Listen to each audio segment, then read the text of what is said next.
It's January 4th, 2010, 1:23 p.m. We're back at what we like to call Camp Postcard, place we've camped before. We're setting up a one-night.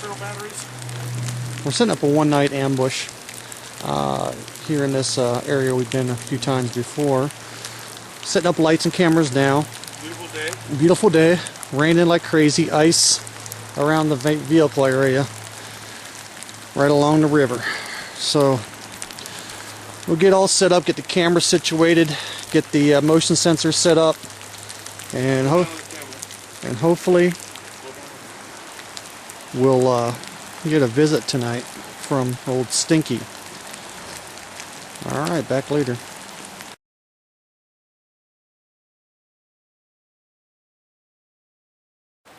Well, it's January 5th, 2010, 12:09 p.m. and we're wrapping up the one-night ambush. I had an incident where Steve had a brief sighting, which is on the website, that happened a couple months ago. And this is the forest road that cuts through. It's actually washed out down in that area from erosion from last year's winter storms. And this road exists exclusively to service these power lines that go through the mountains.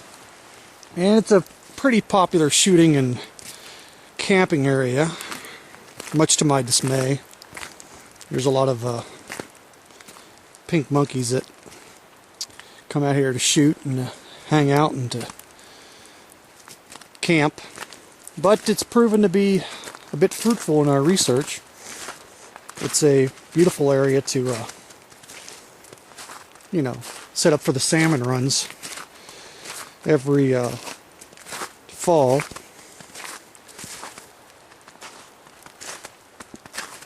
So I'm just walking around looking for any type of evidence. There's lots of people walking through since the snowfall. It's probably in the mid-30s Fahrenheit right now.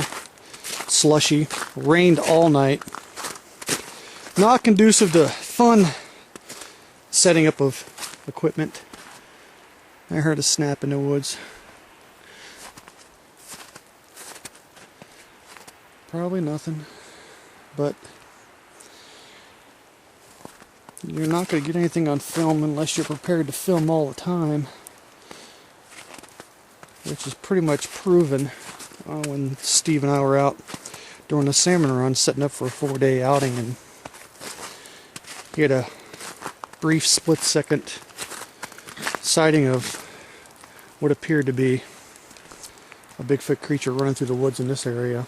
It was such a brief glimpse that he didn't get his camera to his face in time as it ran between the trees and in deeper into the woods. You just got to look at it. So, skeptics say, with everybody having video capability on their cell phones and digital cameras on their cell phones, and everybody's got a camera, why aren't there these hundreds of pictures of them? Well, I'm here to tell you, it doesn't help much. If you're not ready to film all the time at a split-second notice, you're shit out of luck.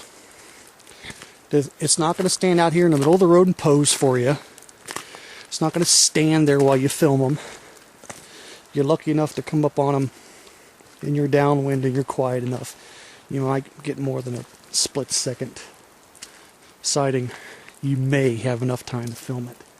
Or you can be filming right now like I am, walking down the road and hoping it peeks its head out or runs across the road or something like that. So for all you skeptics out there that say everybody's got a cell phone, everybody's got a video camera, why aren't there these countless pictures and videos? Okay, you need to start thinking. It's not as simple as that. A lot of sightings are road sightings, people driving down the road, seeing it on the side of the road, seeing it across the road. How many people out there are driving down the road with a cell phone in their hand and their finger on the picture capture button? Now, let me think, I'll give you an answer. None. So that's why there's not a lot of pictures and videos of them. I don't care how many people are out there with cell phones with that capability. you're just not going to have the opportunity to take that picture. Especially in a wooded area. How far can you see back into the woods there? Not very far, can you? Yeah. And that's just the thin part of the woods where it's been logged and trees have been cut down. You can actually see a little bit into the woods.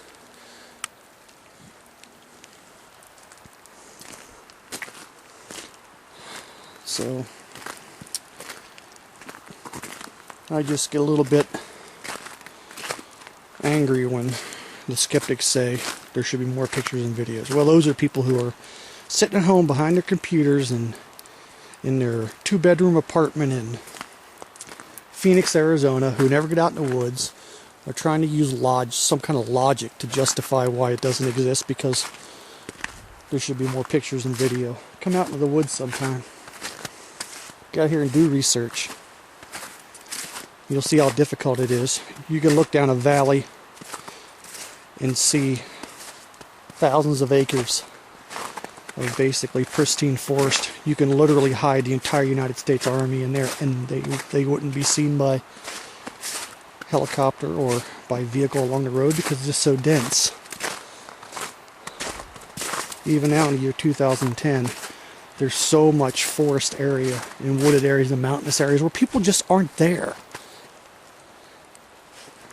And there's just plenty of places for them to live and move around without being discovered or seen. And the fact that, well, in my opinion, there's just not that many of them. Nobody knows how many. People can only speculate or guess. I've heard people who speculate or guess there's, I don't know, 6,000 in the United States. Who knows? I don't know how they come up with that number. 6,000 in the entire United States? Wow. It sounds like a lot, but it's not.